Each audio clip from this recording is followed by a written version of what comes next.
السلام علیکم دوستوں، خوش آمدید کہتی ہوں آپ کو ہمارے YouTube channel late night horror stories میں۔ شروع کرتے ہیں آج کی ایک اور سچی خوفناک کہانی۔ علی کے امتحانات کا آخری دن تھا۔ پرچے کے بعد وہ اپنے تینوں دوستوں سے کہنے لگا کہ چلو بھائی، امتحانات تو ختم ہو گئے، اب ہم شکار پہ چلتے ہیں، جس پہ اس کے دوست فوراً راضی ہو گئے اور انہوں نے اتوار کی صبح نکلنے کا فیصلہ کیا۔ وہ چاروں دوست شکار کا شوق رکھتے تھے اور اکثر جنگلات وغیرہ میں جایا بھی کرتے تھے۔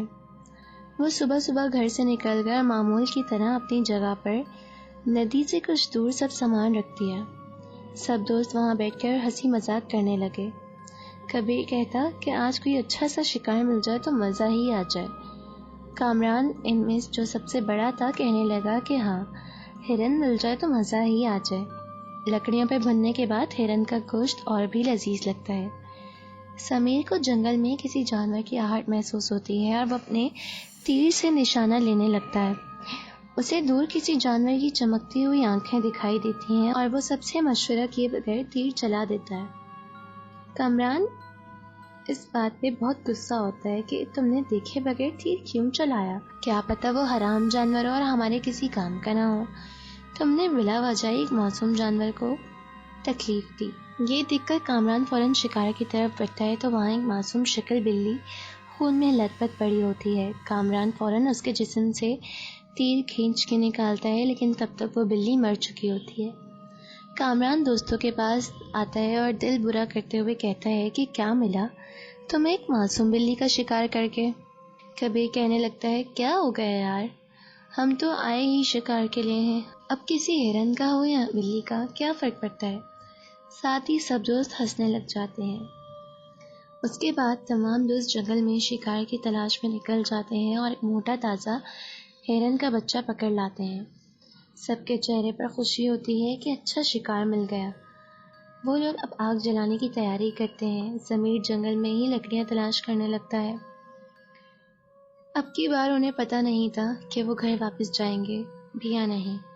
اب کی بار ان کا شکار جانور ہی ہوں گے یا کچھ اور۔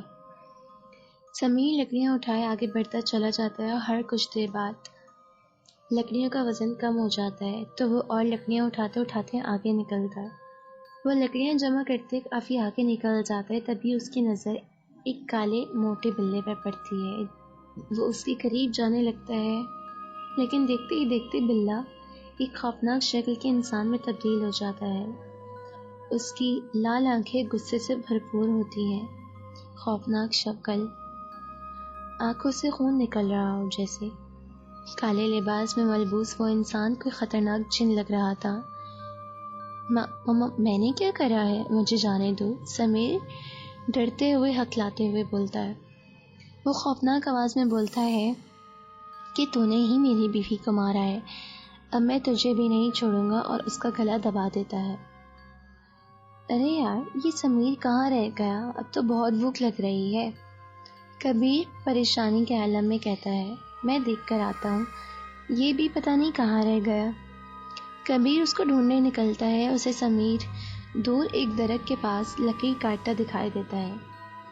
وہ سمیر کے کندھے پہ ہاتھ رکھتا ہے اور اسے کہتا ہے تم یہاں، ہم کب سے تمہارا انتظار کر رہے ہیں، چلو بھی، بہت دیر ہو گئی۔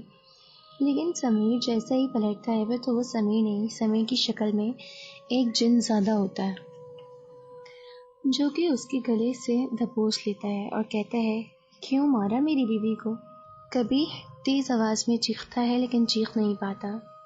وہ اپنے آپ کو اس سے چھڑوانا چاہتا ہے لیکن وہ بہت تیز طاقت میں ہوتا ہے، وہ اس کا مقابلہ نہیں کر پاتا۔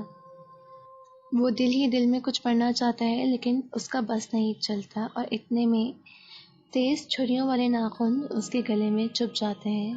اب پیچھے علی اور عمران اس کا انتظار کر رہے ہوتے ہیں۔ دونوں آپس میں کہنے لگتے ہیں کہ پہلے تو کبھی اتنی دیر نہیں لگائی، اب کہاں چلے گئے؟ میرا دل تو بہت ڈر رہا ہے۔ اب وہ دونوں بھی ایک ساتھ نہیں جا سکتے تھے، سامان کی حفاظت بھی تو کرنی تھی کسی کو۔ خیر، اب علی ان کو ڈھونڈنے نکلتا ہے۔ علی جنگلات کے بیچوں بیچ اپنے دوستوں کو آوازیں دیتا گزر رہا ہوتا ہے کہ اچانک اسے کبیر کی آواز آتی ہے۔ وہ پیچھے مڑ کے دیکھتا ہے لیکن چاروں طرف کوئی نہیں ہوتا۔ اس کو مسلسل سمیر اور کبیر کی آوازیں آ رہی ہوتی ہیں اور دیکھتے ہی دیکھتے چند عجیب شکلیں بنائے سمیر اور کبیر درختوں سے لٹکتے ہوئے دکھنے لگتے ہیں۔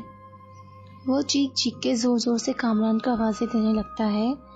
کامران جو کہ اپنا سامان گاڑی میں رکھ کر دوستوں کو ڈھونڈنے نکلتا ہے، وہ علی سے کچھ دور ہوتا ہے۔ شام کا وقت ہوتا ہے اور سورج ڈھلنے کو ہوتا ہے۔ علی جو کہ ان چاروں دوستوں میں حافظ قرآن ہوتا ہے، یہ سب دیکھ کر تیز آواز میں آیت الکرسی کا ورد کرنے لگ جاتا ہے، جس سے وہاں تمام شکل میں کھڑے جنات غائب ہو جاتے ہیں۔ تھوڑا دور کھڑے یہ سب دیکھ رہا کامران ایک درخت کے پیچھے چھپ جاتا ہے۔